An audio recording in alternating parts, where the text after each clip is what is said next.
guys, welcome back. Today we will be covering How to Tell Wild Animals. ये आपकी fourth poem है first flight में by Carolyn Wells. Poetess का नाम है Carolyn Wells. Poem is how to tell wild animals. Okay, starting with this. ये जो poem है ये काफ़ी ईजी भी है बट साथ के साथ थोड़ी कंफ्यूजिंग भी है. क्वेश्चन यहाँ पे अराइज करता है कि भाई कैरोलीन वेल्स हमको बताना क्या चाहती है, what does she want to convey. Okay, ये क्वेश्चन राइज करता है हमारे पास.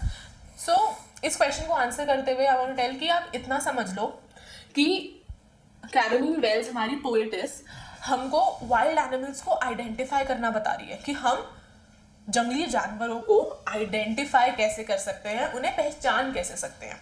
ठीक है, इस पोएम के थ्रू जो पोएटेस ने हमको ज्यादा डेंजरस एस्पेक्ट्स बताए हैं वाइल्ड एनिमल्स के. क्या बताए हैं?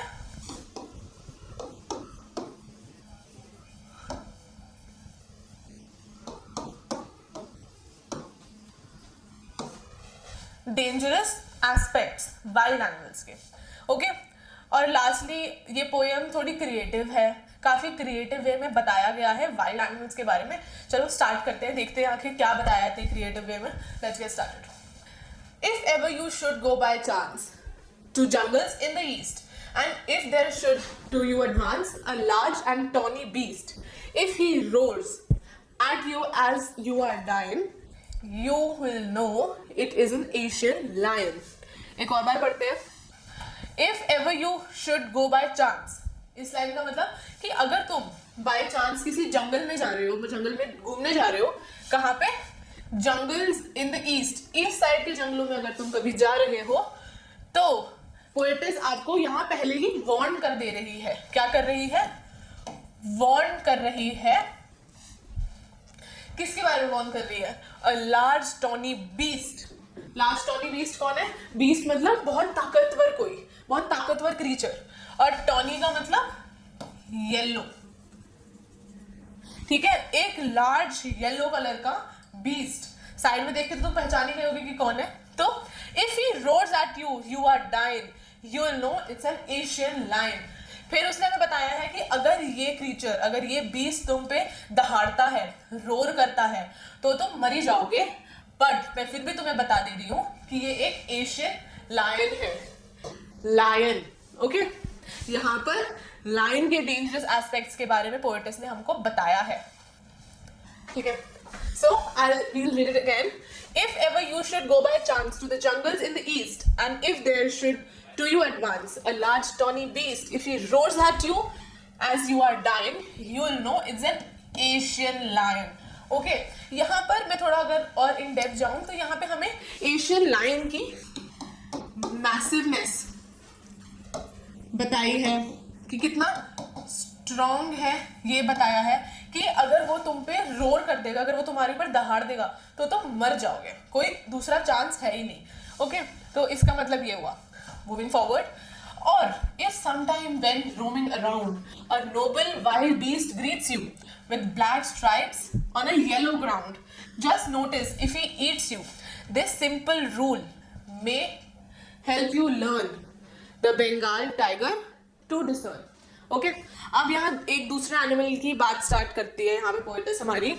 अब एंड में तो बता दिया है कि यहाँ पे बंगाल लायन की बात हुई है, बट हम फिर भी एक बार पढ़ते हैं. और if some time when you roaming around, poetess कह रही है अगर बाय चांस की बात है कि तुम घूम रहे हो, कि घूमने निकले हो और एक नोबल वाइल्ड बीस्ट ने तुम्हें ग्रीट किया. नोबल क्या? नोबल का मतलब होता है एरिस्टोक्रेटिक सा. ठीक है, नोबल बीस्ट ने तुमको ग्रीट किया है और उसके ब्लैक स्ट्राइप्स है येलो ग्राउंड पे. यहाँ पे ग्राउंड का मतलब है स्किन. उस बीस्ट की स्किन येलो ग्राउंड पर ब्लैक स्ट्राइप्स. समझ आ रहा है? येलो ग्राउंड पर ब्लैक स्ट्राइप्स. कौन हुआ वो? शेर, बंगाल टाइगर है वो. ओके, फिर वो बोल रही है हमको कि भाई ये एक सिंपल सा रूल है, तुम जान लो कि तुम्हें अब बंगाल टाइगर मिल गया है. यहाँ पर ये बंगाल टाइगर का डिस्क्रिप्शन है कि भाई अगर तुम गलती से कभी घूमते फिरते निकल गए हो, तुम्हें एक एरिस्टोक्रेटिक, एकदम एक नोबल बीस्ट ग्रीट करता है. ठीक है, और उसकी येलो स्किन है और येलो स्किन के ऊपर काले स्ट्राइप्स हैं, तो तुम समझ लो कि वो बंगाल टाइगर है. ठीक है, आगे बढ़ते हैं. If strolling forth a beast you view, whose hide with spots is peppered. As soon as he leapt on you, you'll know it is leopard. 'Twill do no good to roar with pain, he'll only leap and leap again. Okay so मतलब समझते हैं. If strolling fourth, अब strolling fourth का मतलब क्या पता है? जिनको पता है वो कमेंट में बताओ, और जिन्हें नहीं पता उन्हें मैं बताती हूँ. इफ स्ट्रोलिंग फोर्थ मतलब रोमिंग. यहाँ पे फिर से बोला गया है इफ स्ट्रोलिंग फोर्थ, घूमते फिरते एक बीस्ट तुमको दिखा. यहाँ पे ये बात नोट डाउन करने वाली है कि सारे एनिमल्स को बीस्ट बोला गया है. बीस्ट मतलब शक्तिशाली, गुस्से वाला, पावरफुल, इस तरीके से बीस्ट बोला गया है. If strolling for the beast you view, whose hide with spots is peppered. Peppered का मतलब क्या हुआ? वो होती है ना सॉल्ट एंड पेपर की डब्बी, उसमें जैसे आप पेपर डालते हो तो वो छोटे छोटे दाने जो निकलते हैं. यहाँ पे लेपर्ड की स्किन को डिस्क्राइब करने के लिए पेपर्ड उस सेंस में लिया गया है कि उसकी जो स्किन है, जैसे हाइड ऊपर बताया था कि स्किन होती है, हुज हाइड विद स्पॉट्स, जिसकी स्किन पर स्पॉट्स हैं, काले छोटे छोटे स्पॉट्स हैं. पेपर काले कलर का होता है ना, पेपर के छोटे छोटे स्पॉट्स हैं उसकी स्किन पर, और वो तुम पे अगर झपटा मारता है तो तुम समझ जाओ कि वो लेपर्ड है. अगर वो तुम पे लीप करता है तो वो लेपर्ड है. और फिर वो लास्टली बता रही है कि तुम्हारा चीखना चिल्लाना किसी काम का नहीं है. जितना तुम चीखोगे चिल्लाओगे वो तुम पर उतना ही चिपटता जाएगा, उतना ही लीप एंड लीप अगेन होगा. ठीक है, आई होप ये समझ आया हो. एक बार फिर से इसका हम पढ़ लेते हैं. फर्स्ट वाले में हमको एशियन लायन के बारे में बताया है कि कैसे जब हम ईस्ट साइड के जंगल्स में जाएंगे कैसे वहां पे हमें एशियन लायन मिलेगा जिसकी बड़ी सी और येलो कलर की बॉडी है. जैसे वो तुम पे रोर करेगा तो तुम मर जाओगे. फिर सेकंड हमको बंगाल टाइगर के बारे में बताया गया है कि अगर तुम घूमते फिरते कभी तुम्हें कोई नोबल बीस्ट ग्रीट करता है जिसकी येलो कलर की स्किन है और उसके ऊपर ब्लैक कलर की स्ट्राइप्स हैं, तो तुम समझ जाओ कि तुम बंगाल टाइगर से मिल गए हो. अब फिर थर्ड पैराग्राफ में हमको लेपर्ड के बारे में बताया गया है कि लेपर्ड की स्किन के ऊपर पेपर्ड है, ब्लैक कलर के पेपर्ड मतलब स्पॉट्स हैं. उन स्पॉट्स को डिस्क्राइब करते हुए वो लेपर्ड की बॉडी बता रहा है. और वो लास्टली बोल रही है पोएटेस की अगर तुम चिल्लाते हो चीखते हो उसका कोई फायदा नहीं है, वो लेपर्ड है, वो तुम पे चढ़ता ही चला जाएगा, चढ़ता ही चला जाएगा. तो आई होप ये 3 पैराग्राफ आप लोगों को समझ आ गए हो. Let's move forward. अब एक बड़े क्यूट से एनिमल के बारे में बात करेंगे हम. When you are walking around your yard, you meet a creature there. अब यहाँ पे ये बात सोचने की है कि यहाँ पर क्रीचर बोला गया है, बीस्ट नहीं बोला गया. ठीक है. Who hugs you very very hard. अब हग कौन करता है? Teddy bear. ओके, तो यहाँ पर be sure it is a bear. If you have any doubts, I guess he'll give you just one more caress. Okay, तो यहाँ पर पोएटेस एक तरीके से बेयर को अच्छे वे में रिप्रेजेंट कर रही है कि वो बीस्ट नहीं है, वो उस तरीके का शक्तिशाली या उतना डेंजरस नहीं है जितना ये लायन वगैरह है, बट फिर भी वो बियर के थोड़े डेंजरस एस्पेक्ट्स को ही डिस्क्राइब करती है. तो ये बोल रही है कि अगर तुम कभी अपने यार्ड में घूम रहे हो और तुम्हें कोई क्रीचर दिखता है, वहां पे कोई जानवर दिखता है और वो तुम्हें हग करता है, ठीक है, and who hugs you very very hard, तो समझ जाओ, तो श्योर हो जाओ कि वो एक बियर है, वो एक बेयर है जो तुम्हें बहुत जोर से हक करेगा.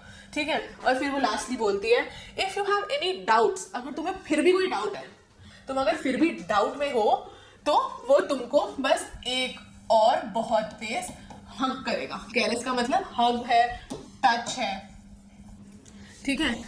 और यहाँ पे ये भी बताना चाह रही है इस लाइन के थ्रू कि वो उतनी जोर से हग करेगा कि तुम मर ही जाओगे, क्योंकि है तो बेयर वाइल्ड एनिमल ही. हमें उसी तरीके से सोचना है कि वो वाइल्ड एनिमल है. तो लास्टली वो बोलती है कि अगर तुम्हें फिर भी कोई डाउट है, वो तुम्हें एक और बहुत जोर से हग करेगा और उसकी हग बहुत डेंजरस होगी कि तुम मर ही जाओगे. ठीक है.